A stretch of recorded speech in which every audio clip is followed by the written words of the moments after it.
Yeah, because I'm not a practicing Christian myself, but I've spoken to a few Catholic priests of my acquaintance, and unfortunately both of them, one of them had heard of it, wasn't aware of what it was all about, so I gave him a little bit of a lecture on that. And the other guy, but they both had heard of it, but I don't think they were very familiar with it. So I was kind of saying, you need to go out and, you know. Well, I kind of wrote part of it, so. Okay. Well, no, I helped in the drafting of part of it. So I suppose, look, what we really want to do is maybe just to begin with, I mean, we're assuming that the audience we're talking to here probably hasn't heard of Laudato Si, and if they have, they won't know much about it. So just a sort of a brief outline of what is Laudato Si, what is it all about, and why is it significant in your point of view? And I suppose when we're talking here, because I think the Pope says it's for, he addresses it to all people of the world. All people, good, bad, and indifferent. Which is great. So he's reaching across the kind of religious divide as well. What is the significance of the document? These are just some thoughts we were having earlier on. Yeah. It's not just significant in Christian terms, but in terms of how all people live on the planet. That's kind of, I suppose, and it gives intrinsic value to nature. Because I was listening to you were doing a talk, and I think you were talking about looking out at a tree. Yeah. And the tree has value in itself. Well, not just that, it's value in itself. I gave my sermon last Sunday on, well, first of all, the tree, the leaves appeared. Yeah. So I said to people, what's in this leaf? Yeah. Look at what colour it is. It's green, okay. Yeah. But until 200 years ago, that's all you could say, that's green. Yeah. But particularly at the end of the 19th century, when we developed microscopes, we began to see, it's not green all over. There are little pods here called chloroplasts. Yeah. Now they're minusculely small. Yeah. Less than 1,000th of a millimeter. You just talk about the evolution of that reality. Yeah. And in the chloroplast, you have the ability to take energy from the sun, photons from the sun, going at the speed of light, and fixing it as sugars and food and carbohydrates. So photosynthesis is what you're... So without that, we wouldn't be here. Yeah. So the connect between us and this extraordinary miracle of actually how it does. And now we have microscopes that magnify up to 1 millionth of a time. So we can actually see in the chlorophyll, we can see nature of this molecule. And it's like a futuristic city. And in terms of biochemistry, it's extraordinary, but it's the basis of all life. And I can see by the way you're expressing it there, there's a sense of wonderment and awe. Absolutely, it is. I tell you, in a square millimeter, there's up to 500,000 of chlorophyll molecules. And they are fixing the energy. And that is, well, we talk in terms of miracles. And I suppose, was there a time in the Catholic Church, or in the Christian Church, or the Christian tradition, that to, I suppose, feel that awe of nature, was that kind of frowned upon, or was it necessarily encouraged? No, it wasn't necessarily encouraged. But what happened in the scientific revolution of the 17th century is the Church didn't keep pace with it. Okay. For example, the extraordinary thing is condemnation of Galileo in 1633. Because he had the telescope, and he was now clear that the Earth went around the Sun.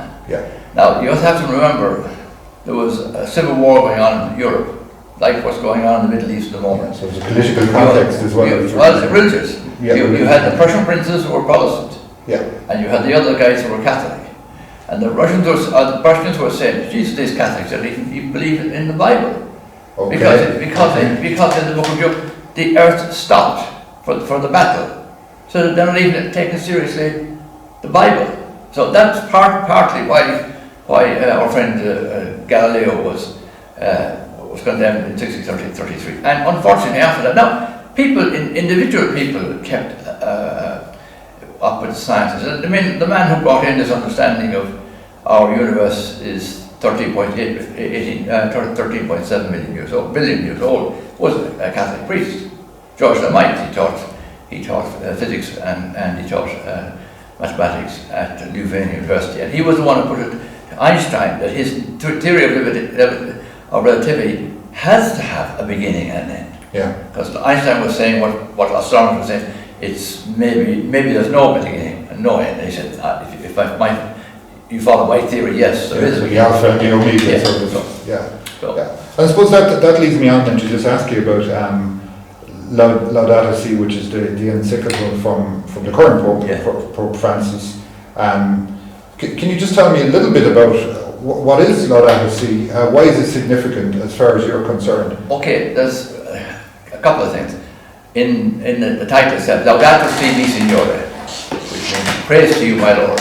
Now, why is that significant? That was the great song of St. Francis. St. Francis. And St. Francis is an extraordinary person because, you see, Europe eventually took over the philosophy of Greece and Rome. And particularly in Augustine. Augustine was an extraordinary, brilliant man. But very much in that world was the sense of the natural world was iffy enough. The real thing we should be looking at is the spiritual. Partly because the natural world decays and dies, but the spiritual one doesn't. So was it a question that the material world, if you like, or the physical world was a place of almost of sin, or a little bit like that. Yeah. Now we didn't have it in the Irish tradition. Yeah. The man who founded, or the man who was our patron, St. Columbus, said, if you want to know God, learn about creation. Okay. And for example, last Sunday, I gave my whole sermon on telling people the connection between the new leaves which have come on the trees and what we now know through science and through microscopes of the chloroplasts that actually can fix the energy of the sun, fix it into sugars and carbohydrates, and make that available for you and me and everyone else. Okay. Without that, we would have no life. And the way it took place was extraordinary levels of evolution. Yeah. Chlorophyll is with it's a millionth of a millimeter. So you have to think of tens of hundreds of years of this reality emerging. So that was the kind of issue we had. Now, when we come to, the second point is care of our common home. Now that's very important because we normally say our common home on the earth, that's for us humans. Well, Francis said, no, it's not for us humans. We have no idea how many million species are on the planet Earth. We're nowhere near counting the amount of If you go over to Kew Gardens, and I would advise you spend a week there, it's fabulous. In London, There's about 1.9 million species. Now, I'm Irish and I love the trees out there. Beautiful. But the reality is we have only 26 native trees in this country. In other words, crossed over after the Ice Age. Where I worked in the Philippines, with the Dipterocar forests that were being destroyed, you would find in every single hectare between 100 and 120 species of trees. In a hectare? A hectare. Okay, so massive diversity of species. Massive, and of course hugely being destroyed because of the tropics. So he said, no, care of our common home is concerned for all the species. Now we have two things he wanted to come back to. One, so he starts out, and then he's very good. He says, this is for everyone.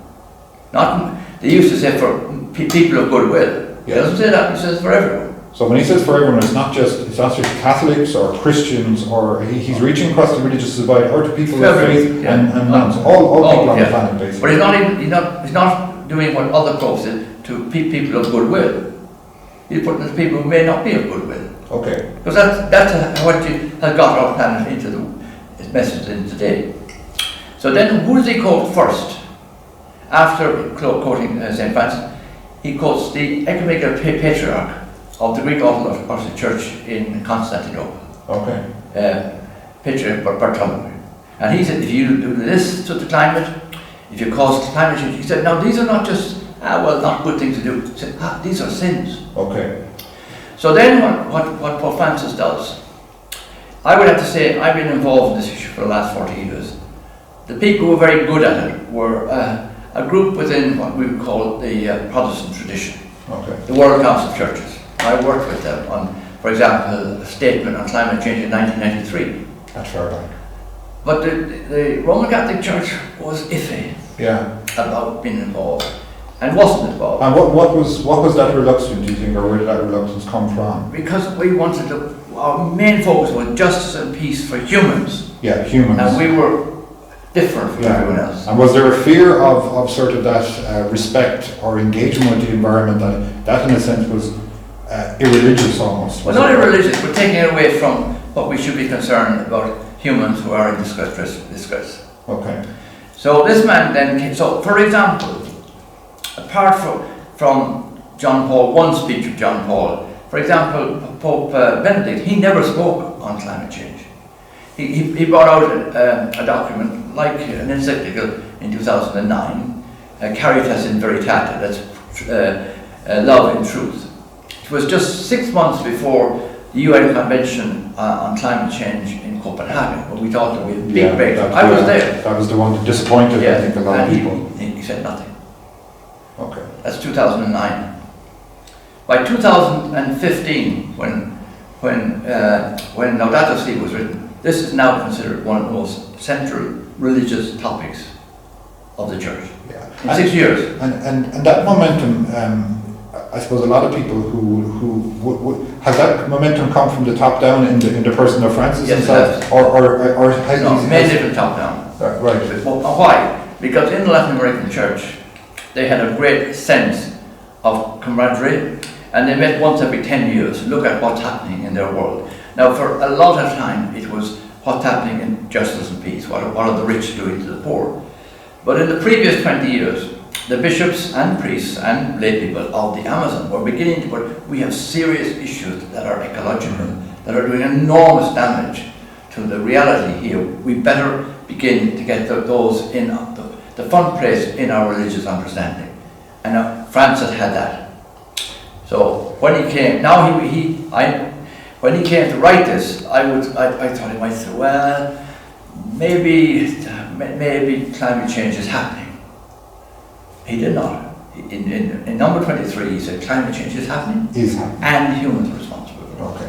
And worse than that, who suffers most from climate change? The poor of this world. So it's exaggerating and accelerating the issues that the church would already have been engaged in terms of social justice and equality on a global scale. It's actually, without climate change, those issues exist. Yeah, well, absolutely. But climate change now, we're saying, is a massive contributor and accelerator and exaggerator of those issues. And he locates that. And he goes right through it. For example, we've looked in the last few weeks that the Gulf Stream, for example, that gives us maybe 3 or 4 degrees warmth extra every year. Now scientists have found out that it's less than it was for any time in the last 1600 years. Okay. So, for example, we do know that at the end of the Ice Age it dropped off, and the climate here would be 4 degrees cooler at winter time. So we have a Scandinavian type winter. And in the tropics they would have extraordinary, because what the Gulf Stream does is brings the heat from the tropics up to so it distributes the heat around the planet. So that's the thing we're just beginning to find out. Yeah. The impact, for example, just before coming over here this morning, I was looking at an article in the New Scientist talking about the Arctic melting from below. Yeah. So here you're talking about, for example, if you had a melt, for example, on Greenland, you could be talking about sea level rises, not just a metre, but of 3 metres. Now you just talk about Dublin. Yeah. Dublin, Waterford, Cork, Limerick, and Galway. Yeah. How do you deal with that? The city centre in Cork, I know, where I work, is actually under sea level. So you talk about 3 metres extra. But that's for a rich country like us. We're one of the richest countries in the world. What about Manila? Yeah. Where our church is just there on the sea level. Places like Bangladesh. Bangladesh. What about them? Yeah. So he begins to look at all these issues of climate change, and he does it in an empirical way. And he talks about the gases involved, and he talks about bringing down all these things in a very serious future. The tragedy for us as Irish is we're doing so little about it. And I think our contribution is equivalent, our emissions as a country is equivalent to 400 of the poorest on the planet. That's 400 million of the poorest. That's John Sweeney's figures, yes. Yeah, and I think on the other hand, you made a point earlier on about how it's written, and I think the Pope has got a lot of praise from quarters that maybe would surprise some people, in the sense that one scientist, I think it was David Suzuki, referred to the science as being impeccable. Oh, it is impeccable. Yeah. So and it's not just on climate change; it's also on biodiversity. This is the first. Like, for example, when I got the document about 10 days before most other people, because I was involved with Garvin Turkson in working on a text the year before. The first thing I looked at was he going to fudge on it. Okay. Because there was huge pressure from the United States. Yeah. And the reality is, he didn't fudge on it. Okay. It's straight, the science is impeccable, but the science also on climate change, now on biodiversity. This is the first time ever in Christian teaching that they talk about biodiversity. And what we're saying is... Well, what's the significance of that then? Hope for our common home. So it's a common home, not just of humans. Yeah. It's a common home for probably 6-10 other million species. And we have a relationship. For example, what he points out there is, we are living through the 6th largest extinction of life on the planet. Yeah. That's in 3.8 billion years. And other things happen because material from outside came. But this time, who's responsible for it? Humankind. Yeah. So this is extraordinary. Yeah. So he said, it's our new spirituality. We together, all species, are on a journey in this universe. Yeah. And we need to be concerned for each other. Yeah, and that sort of thinking seems to be overcoming this very much a Western way of the Western dualist thinking of which puts us outside of nature, that man and nature, where in fact I think what Laudato Si seems to be saying is we're right in there. We are in nature. Yeah, we are. Yeah. And he's very strong on that. For example, he had to overcome in other the previous two popes talked about human ecology. And I kind of point out that human ecology means nothing. Ecology is a relationship between science and all the reality here on Earth. Humans are part of the living species. We're mammals. Yeah. So there's no such thing as human ecology. We're part of the ecology. We are the ecology. And so in a very good chapter, he talks about integral. Yeah. And he's avoiding that nonsense of just presenting everything just for our sake. And he's making it very clear, not everything on the planet is for our sake. Yeah. There's all kinds of things happening, and it has been happening for 3.8 billion years old. And the God who loves this universe and who has created it through the extraordinary reality of things changing, he's loved it for the last 4 billion years. Yeah, there's a lot of people who would be genuine environmentalists and very concerned would say things like, I'm very concerned for the future of my children, which would be a very understandable, healthy and natural thing to do, or I'm very concerned about the nature or the future of humanity. But and that's a good place to start. Yeah. But what you seem to be saying is it's much bigger than that. It's about our concern for ecology, other species, and the biosphere. Well, as I said to you, we're living through 90% to the 6th largest extinction of life. I'm concerned about the future of humanity, but I'm also concerned about the future of other species. We're part of the reality of our Earth and our universe, and we are challenged now very strongly to take care of all the species, not just in a spiritual way, but they are part of what God has planted here through evolution. Yeah, and it's through evolution and the science. You see, we got two wonderful instruments in the last 2.5 years, the microscope and the telescope, that opened up our eyes to what's in the living world and what's in the world outside. We thought we were the center of the universe. I saw there is something, but there was no. Now we know there are billions. So it seems like what you're talking about is maybe in a sense a very practical form of humility. And he's very strong on that. Yeah. We were saying we're everything. We control the planet.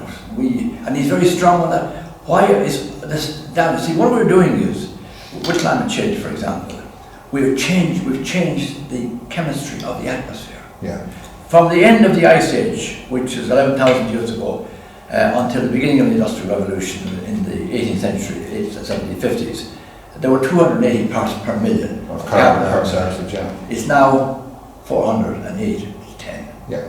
And that's any difficulty you have on understanding of what's happening in climate change, you can see it there. That's a massive increase. Because carbon dioxide absorbs heat and we radiate. Yeah. And that's And that's even before we start accounting for methane, which other scientists would suggest would bring that figure of 410 up to maybe near the 500 mark. And methane is 26, 30 times more heat retentive than carbon dioxide. So he names all those. And he says, we've got and this world's not for us. This world is for all creatures, our common home. And they have the same right to be in the common home as we have. So they have the same right to exist. I suppose a lot of people would say it's a great document, and it's like Catholics and Christians would be very much encouraged to engage with it. If I'm not a Catholic or a Christian, why would I engage with this document? Well, for example, he goes and looks at the theology. For example, he goes and looks at Genesis chapter 1, which is an extraordinary document, number 26 and 28. Increase and multiply, and how is it translated in the past? Conquer the earth.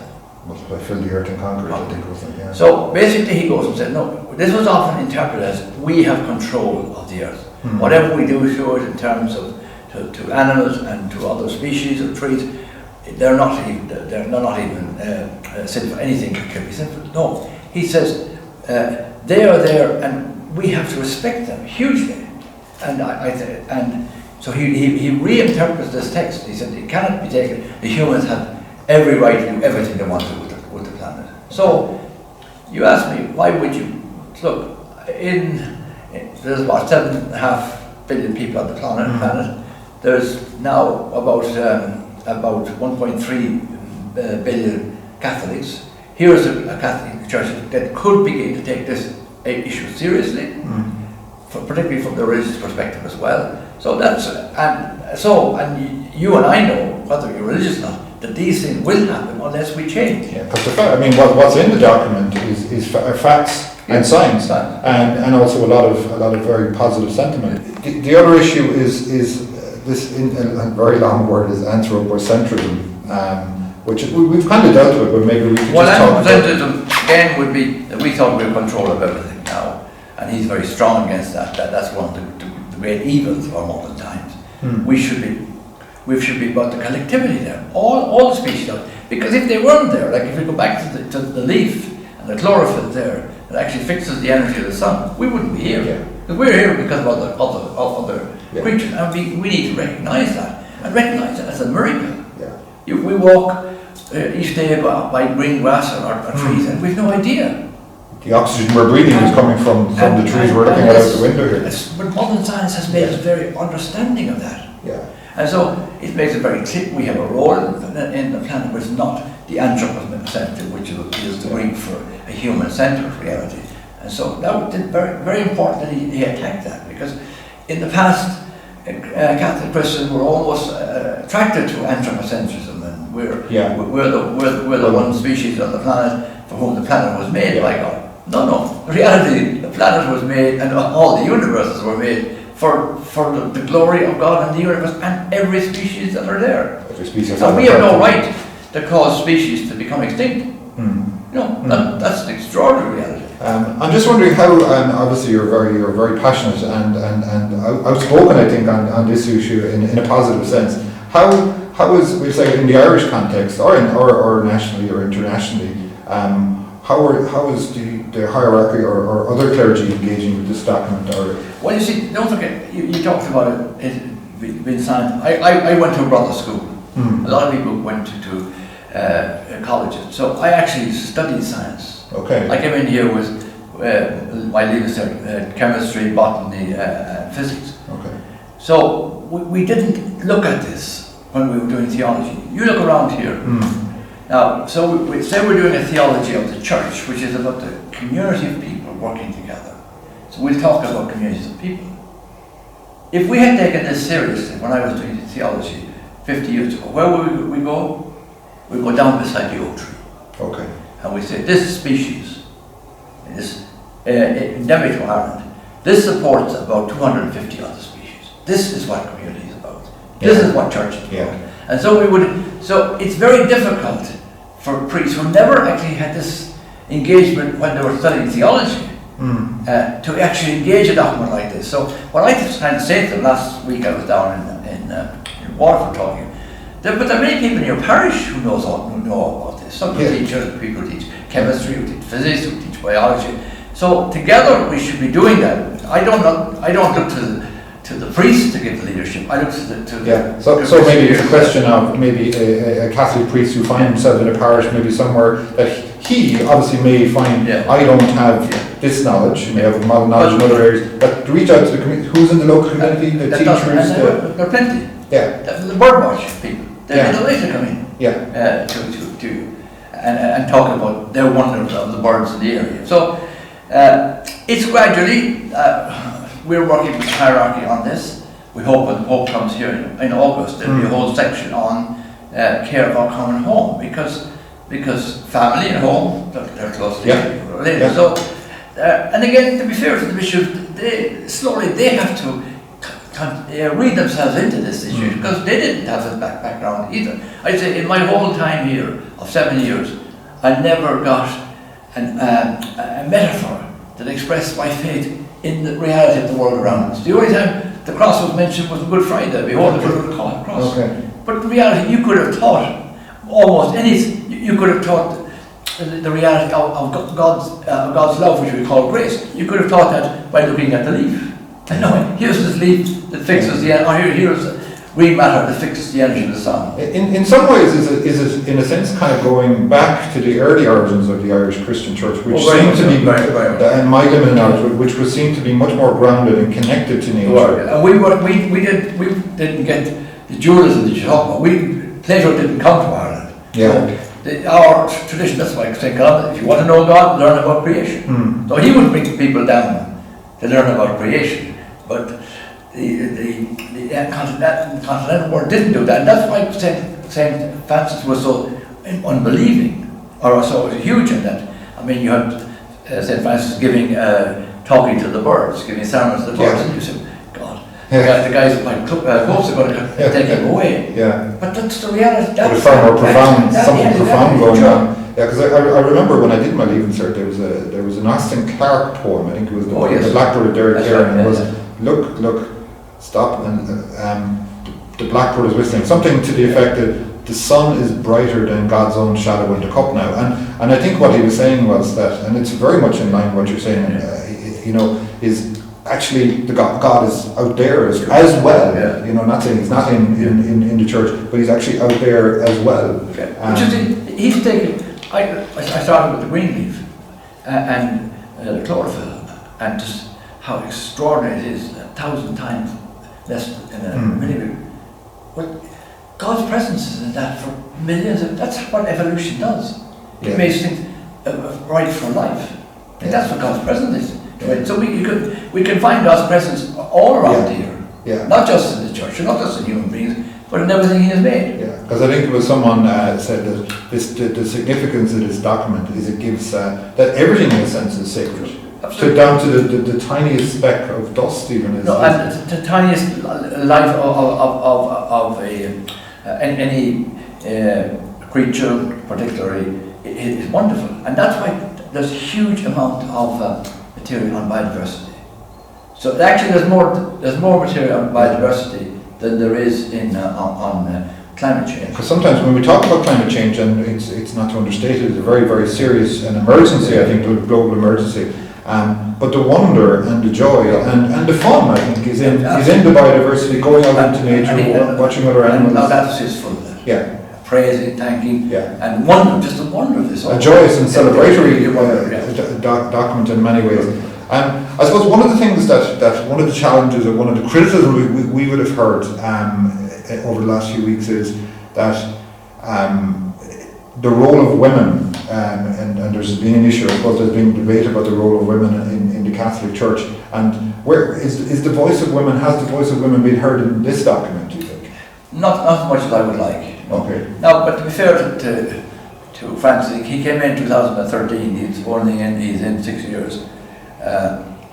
He's doing things gradually. For example, the central office of the church in Rome, where they look at doctrine and all of that, he has brought 3 women into that in the last year. Okay. He has set up a centre in Rome itself to begin to understand the role of women in the church.